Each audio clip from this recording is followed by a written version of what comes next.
हाँ साथियों, जो मैं बिरहा गाने जा रहा हूँ, इस बिरहे का शीर्षक है न भाई हित न भाई दुश्मन।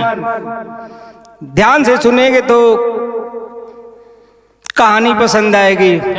भूमिका में भाव कवि जी लिख हुए 4 लाइन। कैसे मास्टर?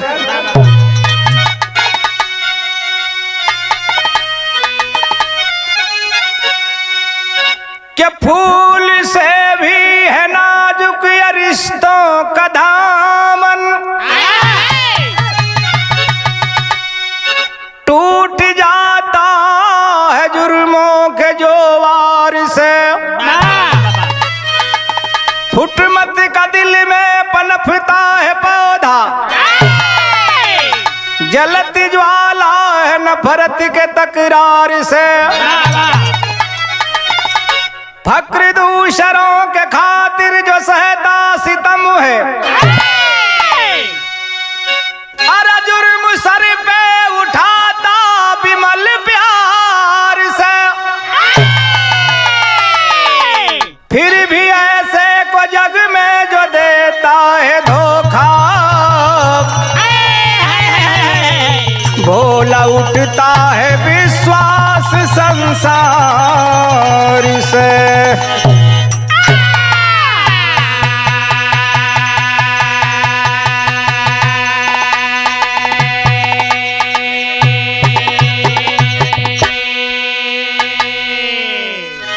गजल को भाव हो मास्टर।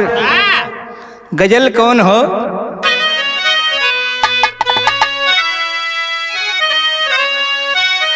क्या बात है? के जहाँ आदमी बिकाला, ए भैया जहाँ आदमी बिकाला, उ बाजार ना कहाला।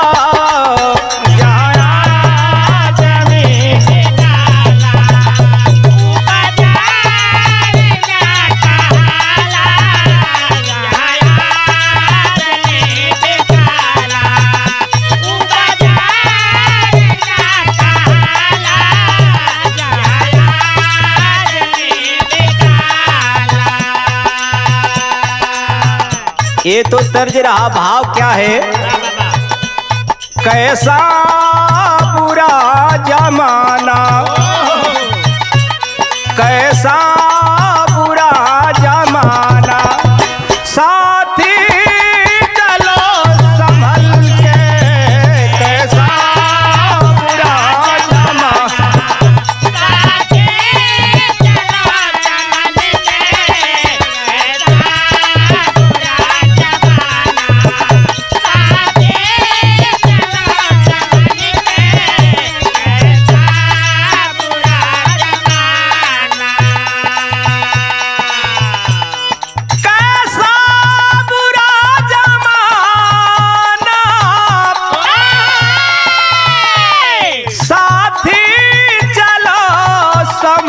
के हो भाई का प्यार भूले, भाई का प्यार भूले, दिमाग लगाया तल पे हो। भाई का प्यार भूले,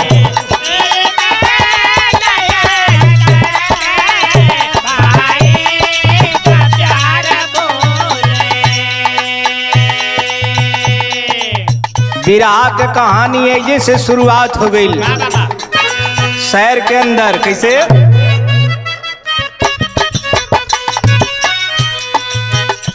दुनिया में भाइयों का पावन पवित्र नाता, भाभी जहां में दूसरी कहलाती है माता।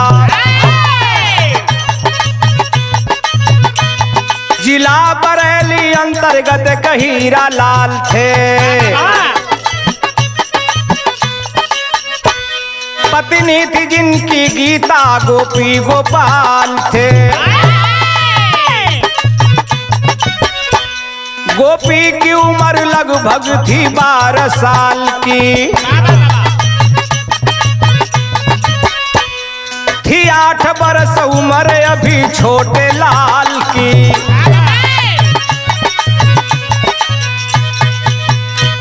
पिता ने एक्सीडेंट में है स्वर्ग सिधारा, अनाथ हो गए बच्चे टूटा है सहारा। बीमार रहती गीता सजना की याद में, गोपी से बोली एक दिन माता फरियाद में,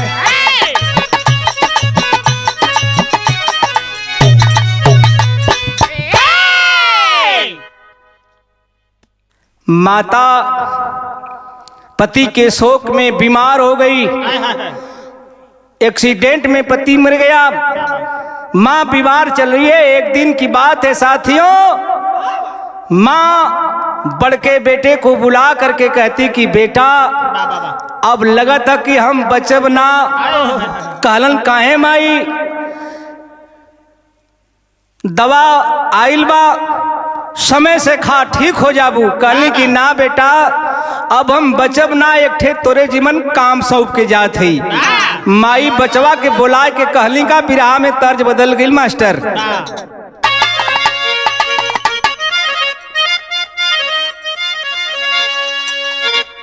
तर्ज न सुन के बिरहा का फर्ज सुने साथियों।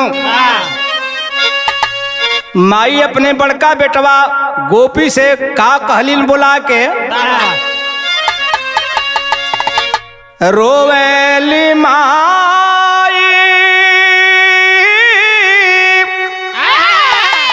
के रोवेली माई जारा जारा बरस अखियाना, अरे बाबू बरस अखियाना।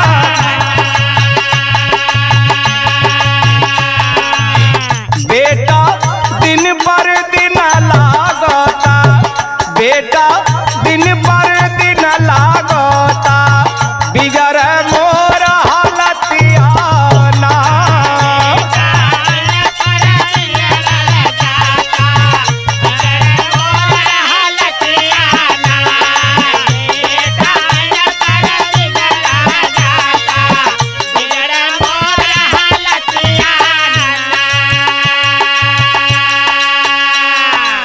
बेटा तोरे जी मनी है काम सौंप के हम जात है कि छोटका भैया तोर उ जवन गोपाल हो अब वही छोटा हो तोरे आसरे छोड़ के जात है हम। माई बतावत है का बतावत है,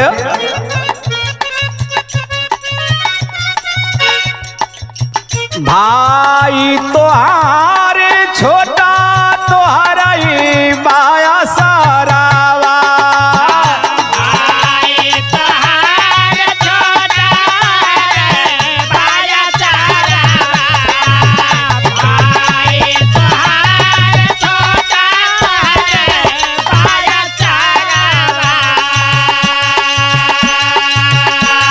माई बाबू भाई बन के दिया तू यादारावा।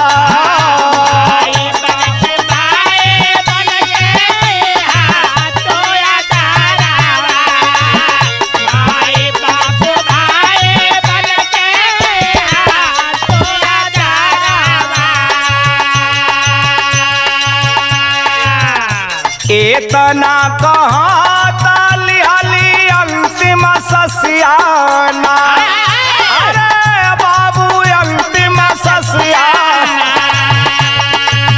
बेटा दिन पर दिन लागता, बिगर मोर हालतियाना।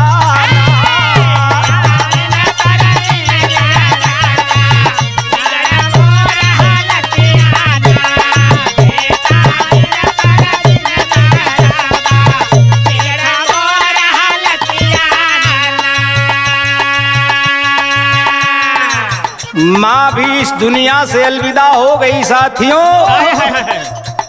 दोनों लड़का बिना माई बाबू को हो गईलन, टूअर हो गईलन। गांव का लोग जुटलन, आदर्श गांव की बात है साथियों। गांव के लोग इकट्ठा हुए, कहने लगे कि ये भाई दोनों लड़का अनाथ हो गईलन त गोपी का उम्र लगभग 12-13-14 साल का हो गईल बा, तो इन्हन के कौनो धंधा अगर दे जाए तो बढ़िया से समय से नमक रोटी दाल कम से कम का सहारा हो जाई। गांव के लोग कहलन कि भाई दूध हमहना के देवे के बाद के साइकिल बल्टा खरीद गल, आपन आपन दूध सब देवे लगल गोपी के। गोपी शहर करे लगल दूध बेच के।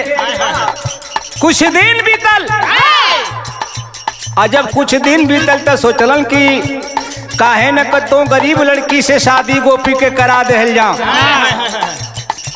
शादी करा देहलन, दुल्हन आइल घरे में। जब सुहाग रात मनाओ बदे गोपी अपने दुल्हन के लगे गईलन, चेहरा उदास बा। दुल्हन कहली कि कहो स्वामी, सुहाग रात में दुनिया खुश नजर आवले, आप दुखी हुआ, दुखी होए के कारण का बा। तब वो जवान बता रहा है गोपी अपनी दुल्हन से,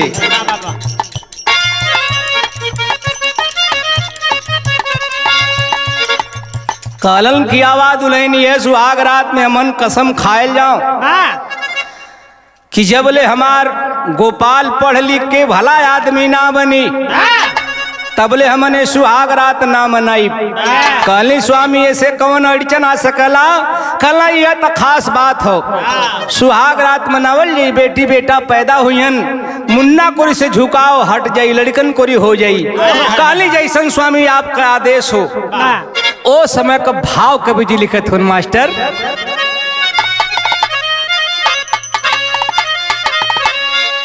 अरे राम भाई का नाता टूटी ना कभी, लाखों जुर्म ढलिया लगी जुर्म कहता तारे हाथा तारे हाथा। लाखों जुर्म ढलिया लगी जुर्म कहता ता, भाई का नाता टूटी ना कभी। गोपी के दुल्हन आइल, सुहाग रात में जब गईले तब का भाव कवि जी लिखत हुवन के सुहाग कच्छ में पहुंचा गोपी, अरे मन में अपने हरसाई, कसम दिला के बिरही को बोला है उस दम समझाई।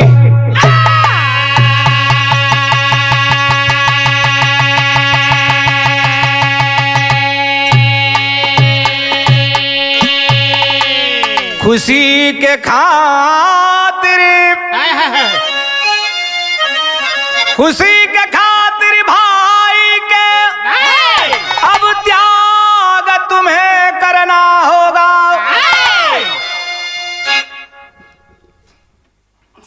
सर पे मुसीबत लेकर के कांटों पर भी चलना होगा।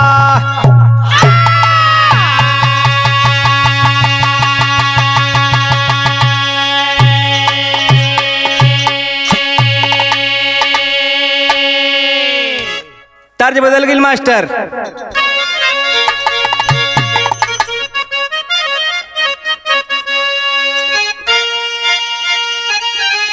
ये अपने माटी का गीत है।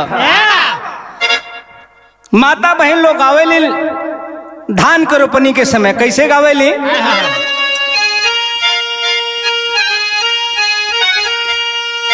कि अरे धान रोपे धानिया, हो धान रोप धानिया, कि चला चली धान रोप धनिया, अबरी माझीमा केरी माझीमा बारा से ला पानिया, चला चली धान रोप धनिया।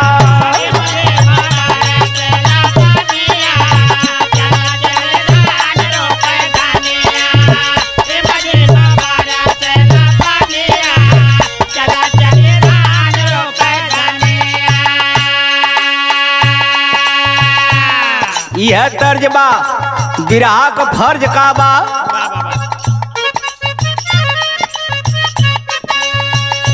अरे दुलार दिली भाभी ये भैया दुलार दिली भाभी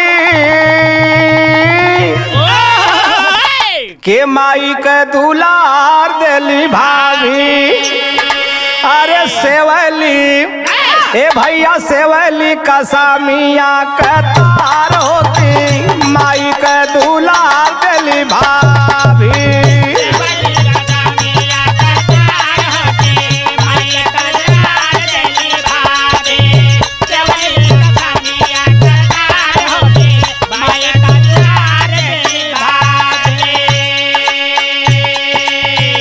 लपटिया के दोनों प्राणी गोपाल का सेवा करे लगल। गोपाल पढ़े लगल। पढ़ के जब सयान भैल तब को भाव कवि जी लिखत हुवन भैया भाभी का रंग लाई मेहनतिया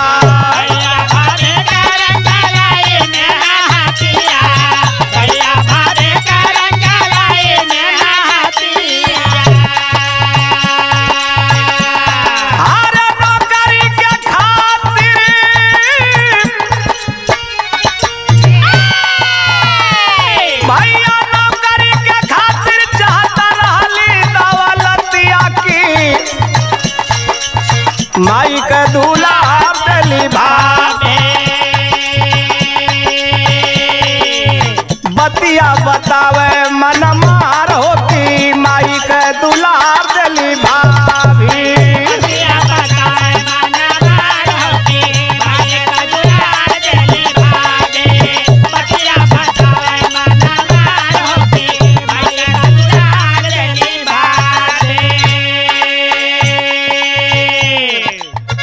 उदास गोपी आके दरवाजे पर बैठल बा। बड़का भाई गोपी आ गल शहर से दूध बेच के। देखलन मुन्ना कोरी छोटका भाई कोरी उदास बा। दुल्हन से पूछलन कि को हमरे भाई के कुछ कह दिलू का बड़ा उदास नजर बैठल बा। कहली कि नहीं हो अब आवत हुवन यह पानी लेके जात है। जाके पूछले कि मुन्ना काहे उदास हुआ। कहलन गोपाल बड़का भैया गोपी से कि भैया लगत कि अब हमके नौकरी न मिली। कहला काहे एकर मतलब कि सही से पढ़ाई न कैलो होबा तू सवाल का जवाब न लिखलो होबा। कहला कि नहीं भैया सब चीज अच्छा लिखली लेकिन जमाना कुछ ऐसन बा। कहला कैसन जमाना हो। कहला कि रुपया का जमाना हो। कहला कितना रुपया चाहिए तो के। कहला कि 1 लाख। कहला ठीक हो घरे में नमक रोटी के ठेकान ना हो। बड़का भाई साहस देवे लगलन कि जा तू बात करा तो के हम 1 लाख रुपया के व्यवस्था बना दे। साथियों बड़का भाई सुबह हुआ साइकिल बल्टा ले करके शहर में गया। एक नर्सिंग होम में दूध दे रहा था। डॉक्टर का जब निगाह पड़ल खलन गोपी आज बड़ा दुखी समझ में आवत हुआ। बात का हो। खलन की डॉक्टर बाबू लगा था कि हमार माई कहले रल कि बेटा गोपाल के पढ़ा लिखा के भला आदमी बना दिया। लगत कि हम माई के वादा से वंचित हो जाब डॉक्टर बाबू। खलऊ काहे कहला कि कुछ पैसा चाहत बा। कहला कितना रुपया चाहत है। कहला 1 लाख। चुप हो गई डॉक्टर। कहला कि देखा भाई गोपी 10-5 हजार रुपया का अगर बात रहत तो हम तुहार मदद कर दे।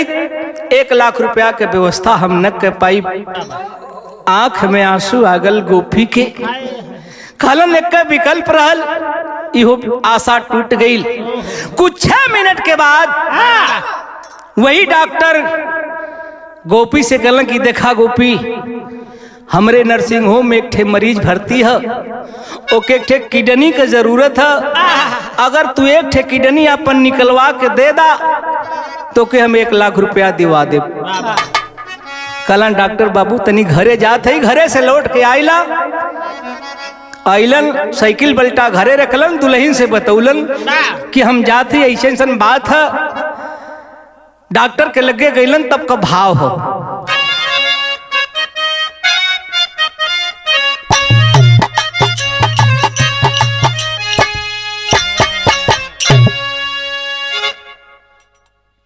डॉक्टर के लगे जब गईलन तो भैल काए भैया की बेचल है कि डनिया एक चोरी से गोपी हो।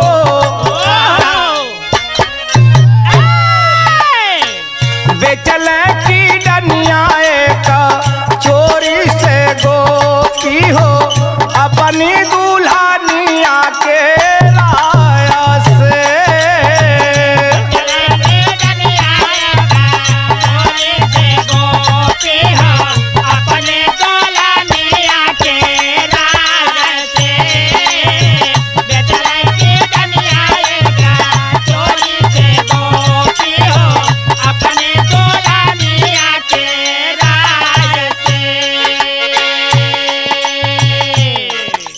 एक किडनी निकलवा के दे देलन, अपने भाई गोपाल से ना बतौलन। लिखलन भाव कवि जी कैसे, भाई से अपने भेदवा छुपावाले,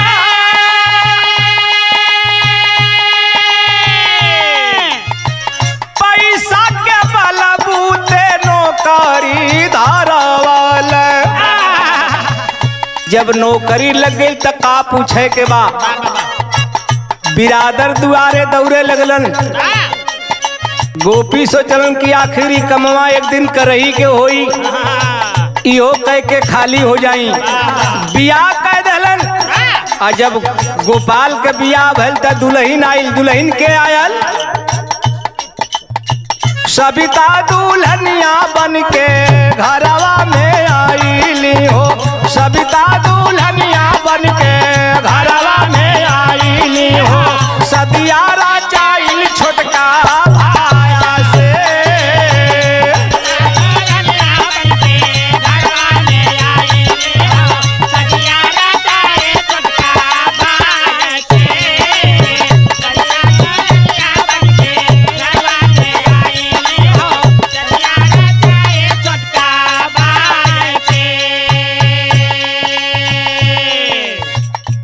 सविता दुल्हन आइल, और जब सविता दुल्हन आइल तो छोटका भैया झटका कह दिले, सुहाग रात मनौलेस। और जब सुहाग रात मनौलेस तो भाव कवि जी विदेशिया के अंदर लिखलन,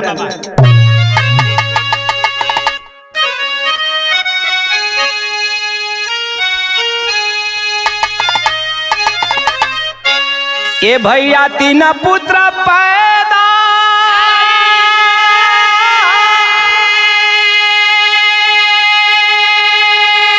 अरे गोपाल जी के भाई लाए हो।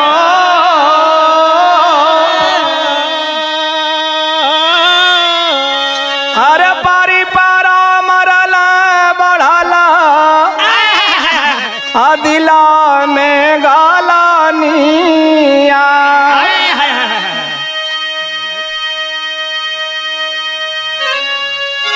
3 लड़का भइलन, तीनों मरल। शंका भइल, बगलिए में एक ठे पड़ोसी रहल,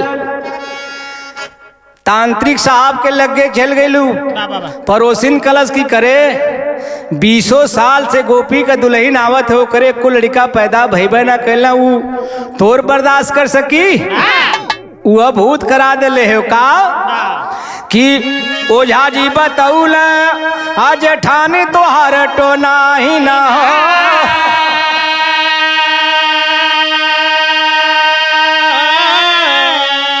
अरे तोरे ऊपर भूतावा करवले बापा पीलिया।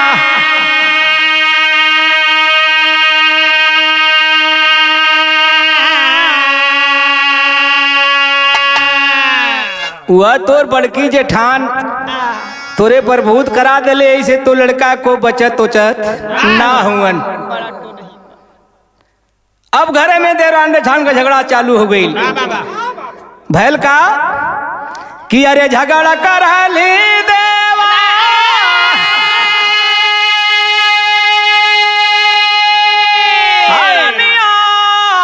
जेठानिया से,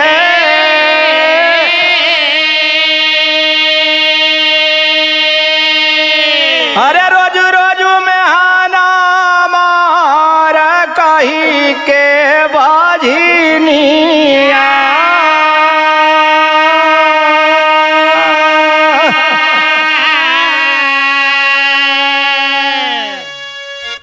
संजोग गोपी के दुल्हनी ना कलनी की स्वामी हमके हमार देवरान ताना मारे ले बाझिन कहेले। कहले स्वामी हमहू के हम महतारी का दर्जा दे दा, लेकिन बाबूजी लोग विधि का विधान कुछ और होला। भयल का कि दोनों के एक कैसा थे अगर भरा ही गई हो। हे बाबू भारती अस्पताल में अप्रसव की जूनिया।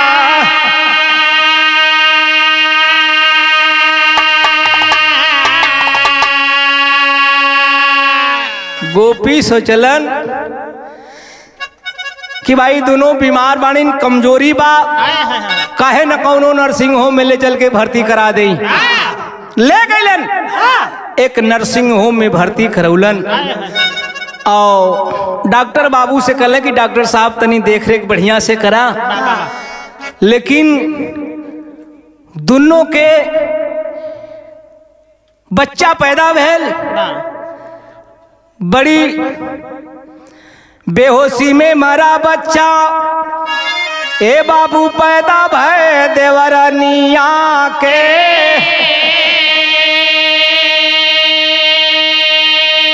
अरे सुघर एक लाला जाना माई है जेठानिया।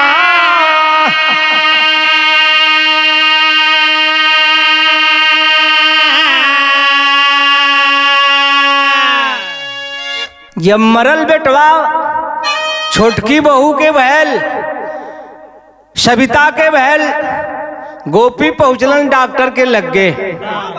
कहलन बा डॉक्टर बाबू का हाल बा। कहलन डॉक्टर साहब की तोहरे छोटी वाली बहू के मरल बच्चा पैदा भेल बा, बेहोश खाट पर पड़ल बा, और तोहरी दुल्हन के सुंदर स्वस्थ बच्चा पैदा भेल बा। आंख में आंसू आगल गई ना अपनी दुल्हन के लगे। कहलन दुल्हन बड़ा त्याग कैलू, एक ठे त्याग और कैदा। कहली स्वामी बोला। कहलन देखा तोरे देवरानी के मरल बच्चा पैदा भेल बा, बेहोश खाट पर बा। एक काम करा, आपन बच्चा ओकरे खाट पर सुता दा, ओकर मरल बच्चा अपने खाट पर सुताला, नहीं अगर होश में आई हार्ट अटैक कर जाई। कली स्वामी जैसन आदेश हो। बच्चा सुता के देवरानी के लगे, दोनों प्राणी डॉक्टर के लगे पहुंचलन। तब का भाव बा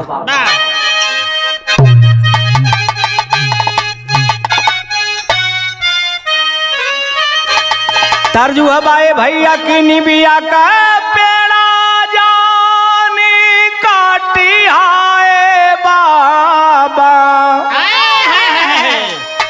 निबिया चिरैया का बासेरा हो।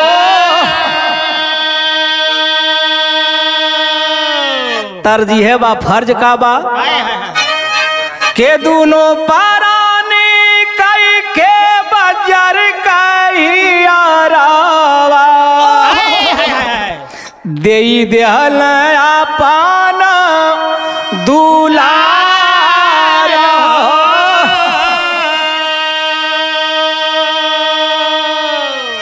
डॉक्टर से कहें आ रखिया भेदावा छुपाई,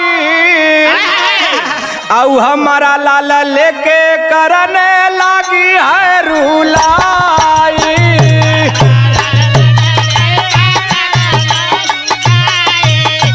मरा लाला लेके करने गोदिया में लाला ना खेलावा देवारनिया। गोदिया में लाला ना खेलावा देवारनिया। तनवा सुनावा बारा बारा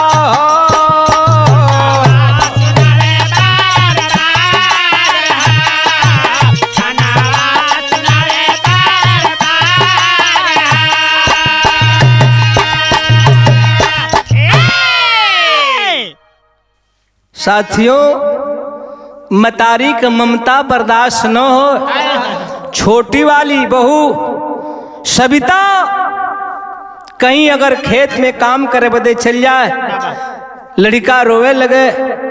मतारी के गोपी के दुल्हन के ममता जगह आपन औलाद बा रोवत बा तो जाके चूमे लगे, खिलावे लगे। एक दिन के बात है, सविता कहीं खेत में काम करे बदे चल गई। गोपी के दुल्हन घरे बा, लड़का रोवत बा, जाय के लगल चूमे खिलावे। तबले गोपाल के दुल्हन आ गई सिवान से। कलश की करे तोरे तनी हिम्मत कि हमार लड़का छू दली खिलावे लगली। आवे दे करे बाबू के तब तो के हम पता चलाइला। आपन तक खाए गईली, लगत कि हमरो खाए पर लगल है। आंख में आंसू आगल गोपी के दुल्हन के। तब तक गोपाल बाजार से आ गए। औते कलश की देखला, जब से लड़का के छुअले है तब से लड़का रोवत है। आपन तक खा गई, लगत हमरो खा जाई। छोटका भाई भूल गल सब बात के, नहीं बर्दाश्त कर सका, उठा लिया डंडा, जाय के तड़ देना मरबा कैले से गोपी के दुल्हन के कपार फट गल। गोपी के दुल्हन धरती पे गिर पड़ल। कलश की देवर बाबू माफ कर दा हमके, आज के बाद आइंदा से लड़का के छुअब ना। भाव कवि जी पपट के अंदर लिखत हुआ कैसे,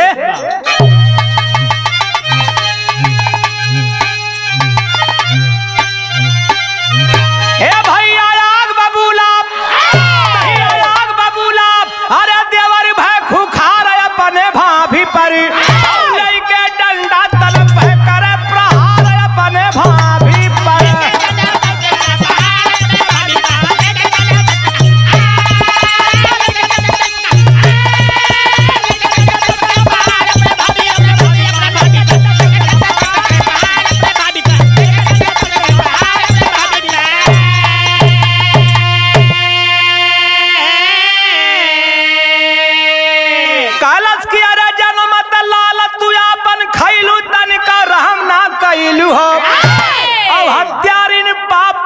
बन के मोरे लाल पर नजर गाड़ा वालू हो। जान छोड़ी दा कई दया का उपकार अपने भाभी पर। जुर्मन ढावा देवर तू हमारे अपने भाभी पर। कालिन की देवर बाबू हमार जान छोड़ दा, आज से कसम खात है हम लड़का के छुअब ना, चाहे कितनो रोई। संजा के गोपी बाजार से लौटल दूध बेच के गांव में पता लगल कि भैया तुहार छोटका भाई तुहार औरत झगड़ गईलन, यहाँ तक कि मारपीट भी हो गई।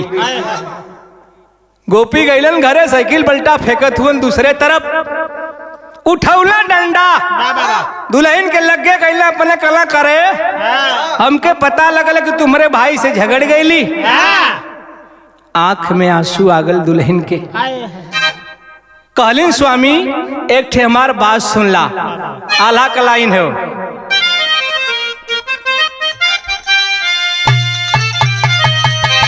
यह काली की देवर देवरानी दोनों देवर आ देवरानी दोनों हमारा लगिराई सैया।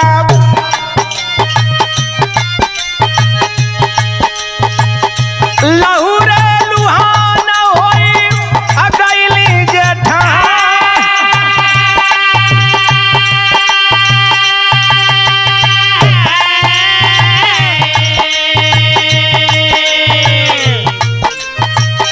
किडनी के बेच आपन किडनी के बेच आपन अधहला रुपया सैया पैसा के बूते लागल नौकरी में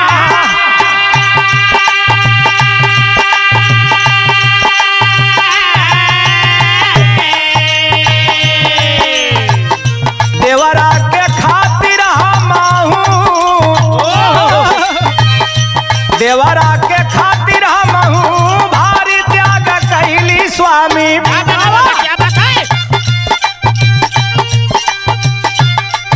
गोदिया का दे देहली अपन सनाता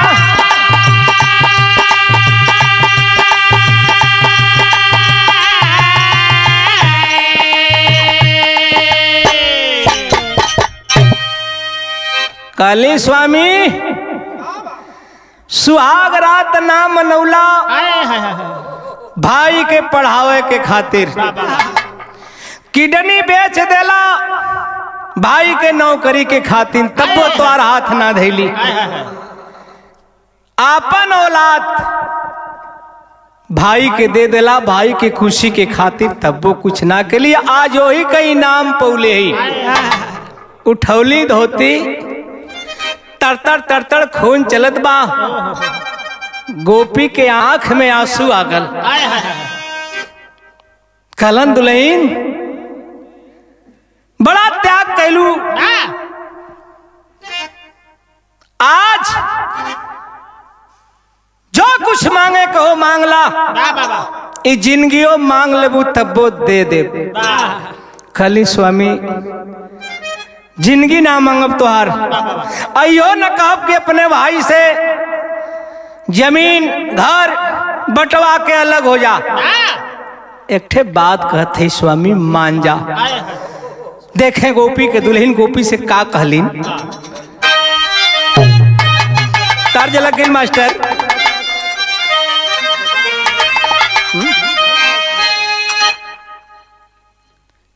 ई बतिया एक बात बताई साथियों अगर घर परिवार में झगड़ा होले तो एक पक्ष ना रहला कहीं से आवला तो दूसर का पक्ष सुनला छुप के भैल का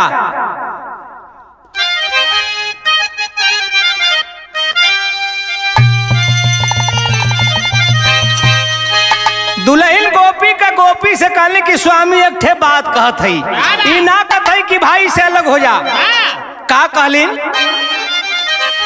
के यार बना सहाय सैया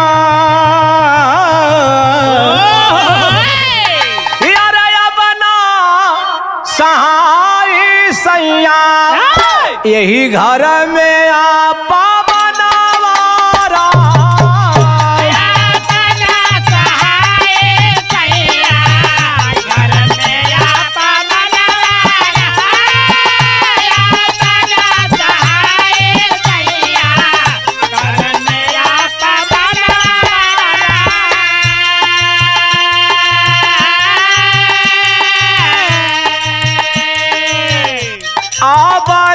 सहाय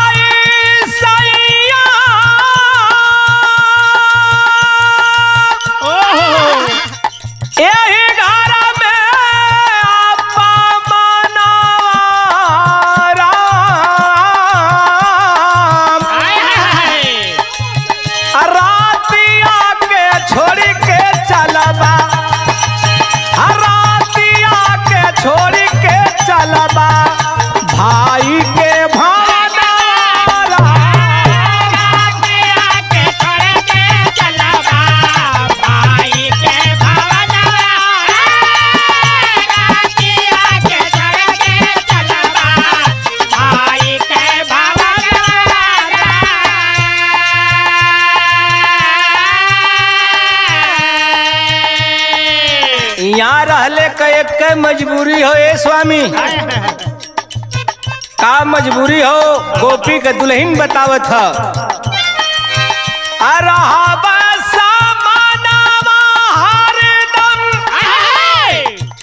ममता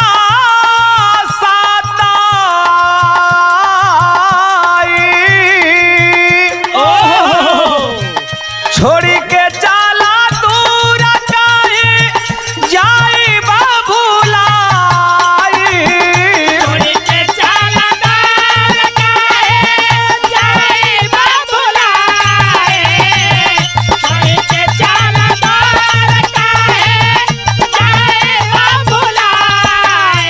अरे जिंदगी में पहली बेरी, जिंदगी में पहली बेरी माना मोर कहनवारा। जिंदगी में पहली बेरी माना मोर कहनवारा। जिंदगी में पहली बेरी माना मोर कहनवारा।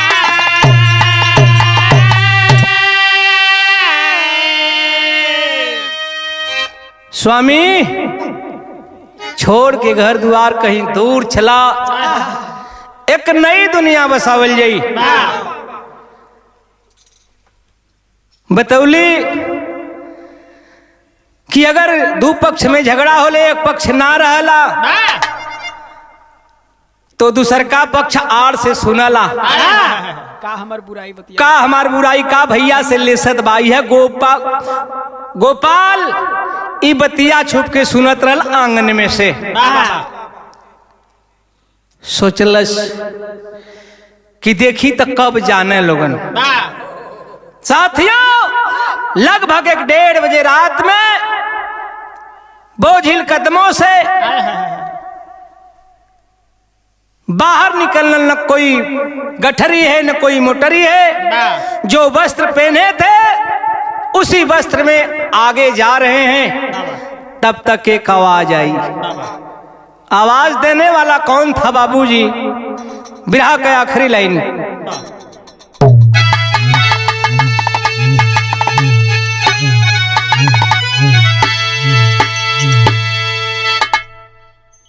कहलन कि भैया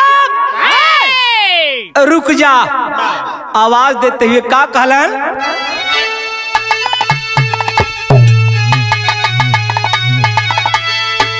कैसे त्याग वाला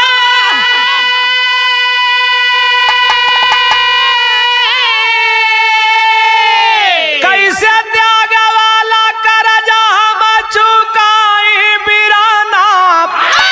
अरे माफी मांगला कमीनावा कसाई बिराना।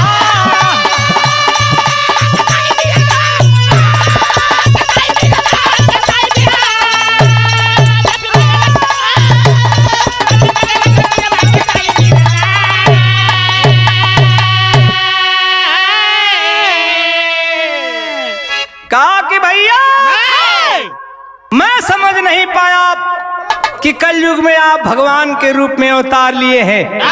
कहलन का कि अरे जाना नहीं पवाली भैया, कहला जाना नहीं पवाली भैया।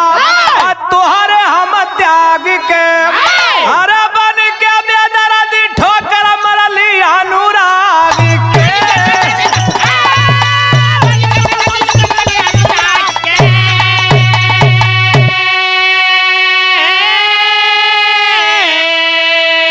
लेकिन जानी जा तू हम के बिसारा बिराना। हमके छोड़ के मत जा भैया, सब कुछ तो तुहार ना दे सकीला, एक चीज तुहार वापस कर सकीला हम। वो कौन चीज छोटका भाई वापस के करे के कहलस के हमारे खुशी खातिर ए भैया हमारे खुशी खातिर आ तू लगा वाला घर से पीरा। अरे खुशी खुशी लैला है रायल अपन हीरा।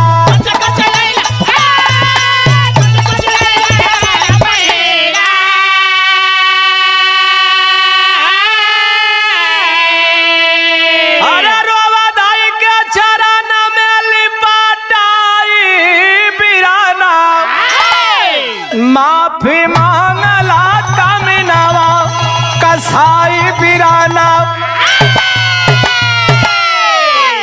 गिर परल छनल पर छान ललस दोनों घोड़ कलस की भैया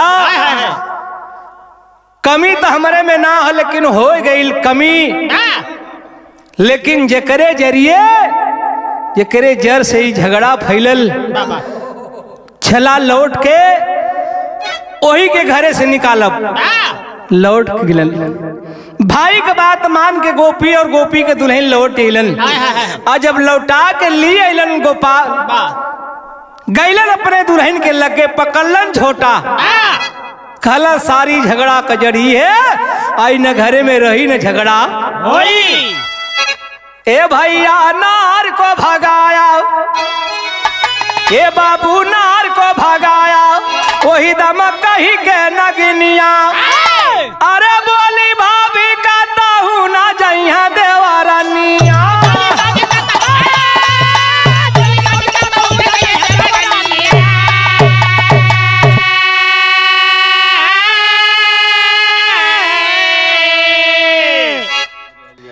कालिन इन घरे में रही कल नहीं घरे में रही न झगड़ा होई, लेकिन बारे गोपी के दुल्हन कालिन अगर तुहार फैसला आई हो तो कमी तो सबके में बा, किसमें कमी नहीं है। जमी में कमी आसमां में कमी है, खुदा की कसम खुद खुदा में कमी है। अगर तुहार फैसला ही हो कि नहीं अपने दुल्हन के हम छोड़ दे तो हमार फैसला ही हो कि हमन देवरान जेठान रहल जाई तो साथे रहल जाई। गोपी के दुल्हन कहली का कहली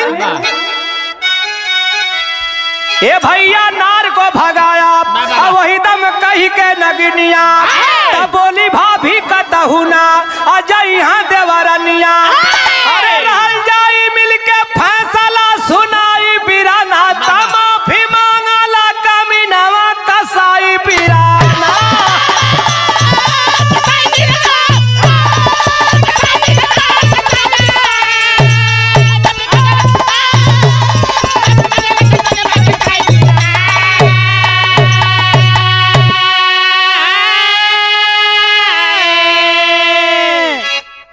साथियों अगर गोपी बढ़िया काम न करत भला आदमी न रहत तब आप लोगों के सामने ही कहानी न पेश करी।